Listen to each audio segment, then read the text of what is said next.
Hi. John Brittas M P social മീഡിയയിൽ പങ്കുവച്ച K Karunakaran എന്ന കേരളത്തിൻ്റെ രാഷ്ട്രീയ ഭീഷ്മാചാര്യൻ്റെ ഒരു അഭിമുഖത്തിൻ്റെ ചെറിയൊരു എപ്പിസോഡ്.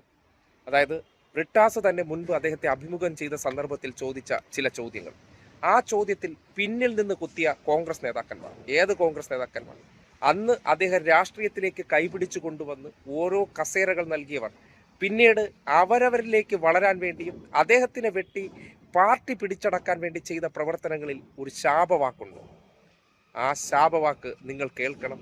ഇന്ന് അവരുടെ രാഷ്ട്രീയത്തിലെ അവസ്ഥ നിങ്ങളൊന്ന് പരിശോധിക്കണം. ഈ രാഷ്ട്രീയ കരിയർ, ഈ വളരെ നീണ്ട ഇന്നിങ്സിൽ എത്രയോ ആൾക്കാർ ലീഡറുടെ കൂടെ വന്ന് നിന്ന് ലീഡറുടെ അപദാനങ്ങൾ വാഴ്ത്തിയ ശേഷം ഇപ്പോൾ അവരൊക്കെ മറിയാമിൽ നിന്ന് ലീഡറെ ഇങ്ങനെ വർഷിക്കുമ്പോൾ ലീഡർക്ക് ഒരു വികാരവിക്ഷോഭം തോന്നാറില്ല. അനുഭവിക്കുമെന്ന് മാത്രം. ചെയ്തവരനുഭവിക്കാതെ പോയിട്ടില്ല, ആരും പോയിട്ടില്ല. പക്ഷെ അവരൊക്കെ രാഷ്ട്രീയത്തിൽ ഇപ്പോഴും തഴച്ച് വളർന്നുകൊണ്ടിരിക്കുകയല്ലേ. എവിടെയാ വളരുന്ന ഒരാളുടെ പേര് പറയാമോ? അതാണ് ഞാൻ പറഞ്ഞത്. നാളെ ലീഡർ വളർത്തിക്കൊണ്ടുപോകുന്ന ഒരു പറ്റം ആൾക്കാരിലൊരാളാണ് രമേശ് ചെന്നിത്തല. ഇന്ന് അദ്ദേഹം KPCC അധ്യക്ഷനാണ്. വളർത്തിക്കൊണ്ടുവന്ന് ഡൽഹിയിലെത്തിക്കഴിഞ്ഞാൽ വിചാരിച്ചു ഇനി വളരെ എളുപ്പം വേറെ വലുതാണ്. ഓപ്പർച്യൂണിറ്റീസാണ്. Basically it is because of the opportunities, not on principle. If it is on principle I can understand. ഒരു പക്ഷേ ലീഡർ എന്നുള്ള ഒരു വടവൃക്ഷം ഒരു പ്രത്യേക ഘട്ടമെത്തിയപ്പോൾ ഒരു പുത്രസ്നേഹത്തിലും അടിപ്പെട്ടു പോയോ? ഒരിക്കലും ഉണ്ടായില്ല. ഒരു പൊതുപ്രവർത്തകൻ എന്നുള്ള നിലയിൽ പലർക്കും കൊടുത്ത പിന്തുണ വേണ്ടത്രയും മുകളിലേക്ക് കൊടുത്തു എന്ന് എനിക്ക് അഭിപ്രായമില്ല. ഒരു പക്ഷേ എനിക്ക് തോന്നുന്നു MM ഹസനാണെന്ന് തോന്നുന്നു. ഇത് എനിക്ക് തോന്നുന്നു ലീഡർ പ്രകോപിതനാകില്ല, എനിക്കറിയാം. പക്ഷെ എന്നാലും പ്രകോപനത്തിൻ്റെ ഒരു വരമ്പിലേക്ക് വേണേൽ എത്തിക്കാവുന്ന ഒരു പരാമർശമാണ് MM ഹസനാണെന്ന് തോന്നുന്നു അസംബ്ലി പറഞ്ഞു. അതായത് മഹാഭാരതത്തിൻ്റെ ഒരു വാക്യം പറഞ്ഞു. എനിക്കൊന്ന് വിതുരർ ധൃതരാഷ്ട്രോട് പറഞ്ഞതാണ്. അതായത് മുൻജന്മ ശത്രുക്കളാണ് പിന്നീട് മക്കളായി ജനിക്കുക. അത് ലീഡറെ ഉദ്ദേശിച്ചാണ് പറഞ്ഞത്. അതാവില്ല, ഹസനെ തന്നെയാണ്.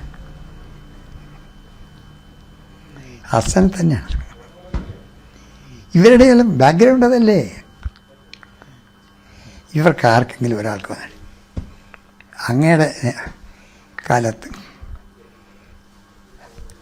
ഞങ്ങൾക്ക് ഒന്നും കിട്ടിയില്ല എന്ന് പറയുന്ന ഒരു കോൺഗ്രസ്സുകാരൻ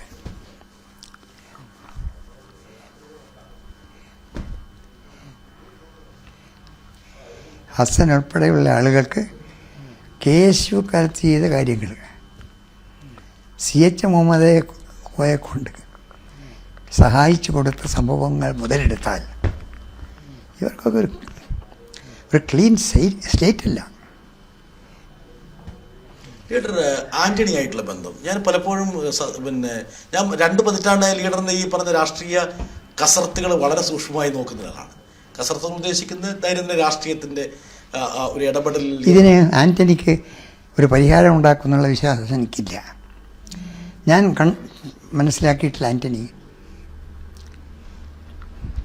ആന്റണി എന്നുള്ള വ്യക്തിയെ അല്ലാതെ മറ്റൊന്നിനെയും ആന്റണിക്ക് മനസ്സിലാവില്ല. അതുകൊണ്ട് ഈ ബുദ്ധിമുട്ടുള്ളൊക്കെ ആന്റണിക്ക് ഉണ്ടായില്ല. ആന്റണിയുടെ ഷാജിക്ക് കാരണക്കാരൻ പിന്നെ വന്ന ഓസിയല്ലേ. ആർക്കറിഞ്ഞു കൂടാത്തത്? ഓരോ ആക്ഷൻ വരുമ്പോഴും അതിനെതിരായിട്ട് പ്രവർത്തിക്കുക, പറയുക. അങ്ങനെ ആന്റണിക്ക് എതിരായിട്ടുള്ളൊരു അറ്റ്മോസ്ഫിയർ വന്നു. പുള്ളി രാജിവെക്കാൻ നിർബന്ധിതനായി. ഹൈക്കമാൻഡ് പറഞ്ഞിട്ടൊന്നുമല്ല, സാഹചര്യങ്ങൾ. ഹിക്മാഗലൂർ ഇലക്ഷൻ്റെ സ്ഥാനാർത്ഥിത്വം കഴിഞ്ഞപ്പോൾ മന്ത്രിസ്ഥാനം രാജിവെച്ചുവെങ്കിൽ അതിൻ്റെ ഉദ്ദേശം ക്ലിയർ അല്ലേ? Personal image. ആന്റണിയെ കുറിച്ച് മാത്രമേ ചിന്തിക്കൂ. അത് ഇതുവരെ ആർക്കും അല്ലാന്ന് പറയാൻ പറ്റില്ല. ഒരുപക്ഷെ ആന്റണിയുടെ ഇമേജിൻ്റെ തടവറയിലാണെന്ന് പറയുന്ന നിരീക്ഷകരുണ്ട്. ആന്റണി ജീവിച്ചതും പിടിച്ചു നിന്നതും ചില മാധ്യമങ്ങളാണ്.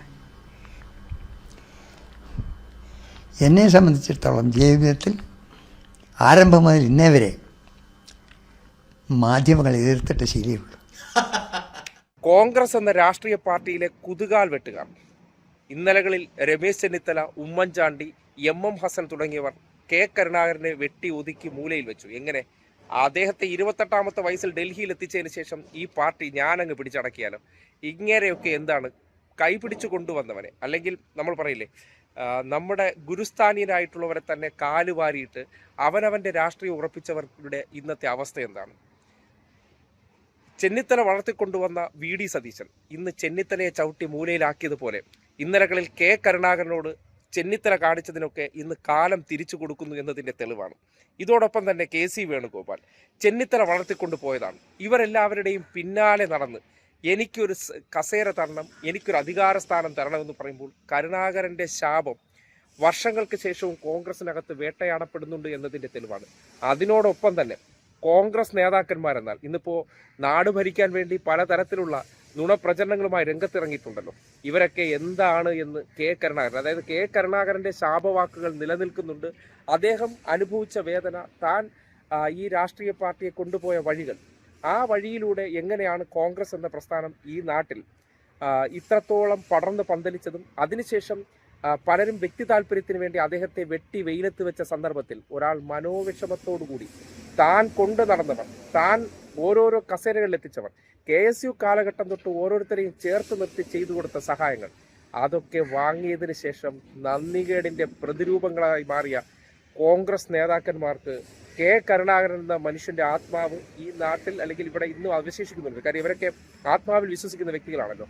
ഉറപ്പായിട്ടും നിങ്ങൾക്ക് ഭരണം പിടിക്കാമെന്ന് നിങ്ങൾ ആഗ്രഹിക്കുന്നുണ്ടെങ്കിൽ അത് നടക്കാൻ പോകുന്നില്ല. കാര്യം ആരൊക്കെയാണോ കാലുവാരിയിട്ടുള്ളത് ഇന്നിപ്പോൾ അവരോട് വി ഡി സതീശനൊക്കെ അതേ രീതിയിലുള്ള പ്രവർത്തനങ്ങൾ ചെയ്യുമ്പോൾ ഒരു കാര്യമുണ്ട്, ഈ വിഷമിച്ചു പോകുന്നത്, ഈ ശാപം എന്നൊക്കെ പറഞ്ഞാൽ നാക്കുകൊണ്ട് പറയുന്നതല്ല, മാനസികമായി നമ്മൾ സങ്കടപ്പെട്ടു. നമ്മൾ പറയില്ലേ മറ്റേ സീസറെ നീയുമെന്ന് പറയുമ്പോൾ യൂട്യൂബ് ബ്രൂട്ടസ് എന്ന് പറയുന്ന അതേപോലെ ബ്രൂട്ടസുമാരുടെ ഒരു വലിയ രാഷ്ട്രീയ നിരയാണ് കോൺഗ്രസ് എന്നും ഒടുവിൽ അവർ ചെയ്ത പ്രവർത്തനങ്ങളിൽ ഒരാൾ തകർന്ന് തരിപ്പണമായി പോയി അദ്ദേഹത്തിൻ്റെ രാഷ്ട്രീയ ഭാവി പോലും അവസാന കാലഘട്ടത്തിൽ നശിച്ചു പോയ ഒരു അവസ്ഥയിലേക്ക് എത്തിച്ചത് ഇന്ന് കാണുന്ന നേതാക്കന്മാരാണ്.